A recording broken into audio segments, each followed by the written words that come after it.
আসসালামু আলাইকুম ওয়া রাহমাতুল্লাহি ওয়া বারাকাতুহু। হ্যালো গাইস, এখন আপনাদেরকে আমি বলবো যে রেল লাইনের বিষয়ে কিছু কথাবার্তা। তো ইতিমধ্যে দেখতে পাচ্ছেন আমি কিন্তু রেল লাইনে চলতেছি।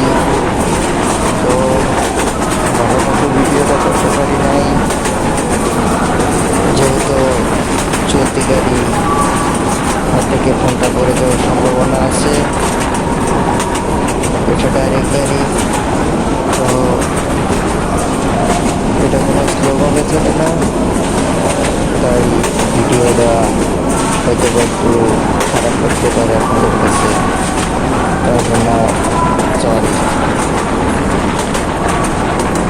সম্মানিত মুসলমান ভাই বোনেরা, আপনাদেরকে আমি এই কথাটা বলবো, আপনাদেরকে বলতে যাচ্ছি যে ঢাকা থেকে ফিরে আসা যমুনা এক্সপ্রেসটি কোন জায়গা থেকে কোন পর্যন্ত যায় এবং কোন কোন স্টেশনে দাঁড়ায়। তো গাই, এখন আপনারা দেখতে পাচ্ছেন ইতিমধ্যে সামনে একটা স্টেশন আছে। তো স্টেশনটা হলো হাওড়া স্টেশন। আর কোন কোন স্টেশনে ধরে আমি সেই কথাটা বলছি। ঢাকা থেকে ছেড়ে এয়ারপোর্ট, গফরগাঁও, ময়মনসিংহ, জামালপুর, কানাকান্দি, এর বিকল্প কোনো স্টেশনে আমি দাঁড়াই না।